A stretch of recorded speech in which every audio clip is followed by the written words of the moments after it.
Ici, nous sommes sur la commune de Chaumérac en Ardèche, sur un site Natura 2000 qui s'appelle Rompont-Ouvespaire et qui est un des 3 sites concernés par l'étude d'amélioration des connaissances sur les chauves-souris.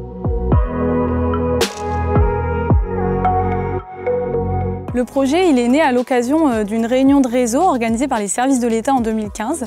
Nous étions 3 animateurs à avoir un petit peu plus échangé sur nos programmes d'action et nous avons constaté que nous avions des enjeux communs et un besoin d'amélioration des connaissances sur les chauves-souris. Il y a eu une volonté à un moment donné de mutualiser les moyens entre les différents sites Natura 2000 parce qu'on s'est dit comment faire plus avec les moyens qu'on a habituellement et donc en mutualisant notre action, ça a permis de faire une étude qui était beaucoup plus fouillée, beaucoup plus cohérente avec une échelle intéressante sur cette question-là. Souvent, la mutualisation est un prétexte ou en tout cas un moyen de faire des économies et ici, ça a été la volonté justement d'aller plus loin. Cette étude, nous l'avons réalisée puisque nous avions besoin d'avoir plus d'informations sur les espèces présentes, la manière dont elles utilisent le site au niveau des zones de chasse, des gîtes d'hivernage et des gîtes de reproduction. Mais également, notre objectif était de mettre en évidence des relations, des fonctionnalités écologiques entre les sites Natura 2000 et peut-être de mettre en évidence certains corridors de déplacement, etc.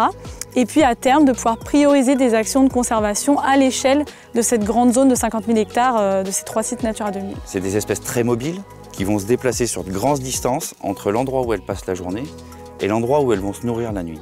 Et donc pour effectuer ces grands déplacements, elles vont utiliser des cheminements dans le paysage en suivant des cours d'eau, en suivant des lisières de forêt, en suivant des réseaux de haies. Et donc le maillage du territoire, la diversité des habitats et la bonne qualité de ces habitats sur le territoire est essentielle à la bonne santé des populations de chauves-souris. Pour réaliser cette étude, nous avons utilisé plusieurs méthodes pour récolter les données.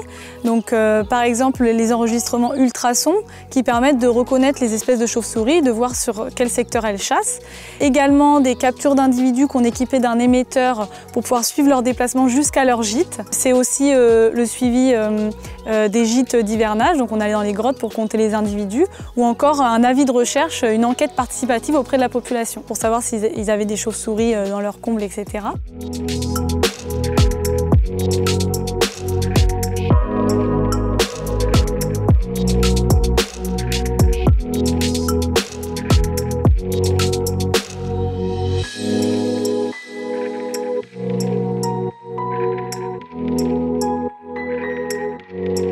Les résultats intéressants de cette étude ont été notamment de montrer la complémentarité qu'il existe entre différentes zones Natura 2000.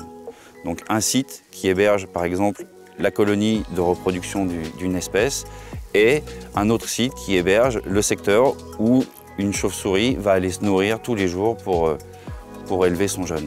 Ça, c'est un résultat vraiment marquant de cette étude parce que c'était pas gagné qu'on arrive à le démontrer. On a réussi cet objectif-là et au-delà de ça, ça a permis de mettre, j'allais dire, en synergie les différentes personnes travaillant sur ces sites, de définir des méthodes de travail communes, d'échanger. Et donc, on a mieux travaillé ensemble.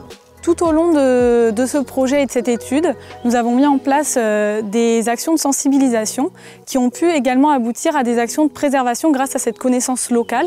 Donc, par exemple, le classement d'un corridor boisé en bord de rivière dans un PLU, donc qui sera protégé par la suite, et également la signature d'une convention refuge pour les chauves-souris chez un particulier qui avait une colonie de petits rhinolophes dans ses combles et qu'il était heureux de pouvoir préserver. Suite à l'aboutissement de ce projet, nous avons eu envie de le valoriser en postulant au Grand Prix Natura 2000 puisque nous avons pu constater que ça a renforcé nos liens, nos méthodes de travail en réseau et puis également nous avons pu étudier des espèces à enjeu à une échelle cohérente plutôt que chacun sur son site. Natura 2000, c'est l'occasion, à travers la question de la préservation de la biodiversité, finalement de se poser d'autres questions, de savoir comment on valorise touristiquement un site, comment l'agriculture a une place, comment on lui redonne une place aussi, comment chacun finalement peut en tirer des bénéfices et on se rend compte que en fait on tire vers le haut par le biais de la biodiversité, on tire vers le haut tout un territoire et les répercussions sont bonnes pour tout le monde.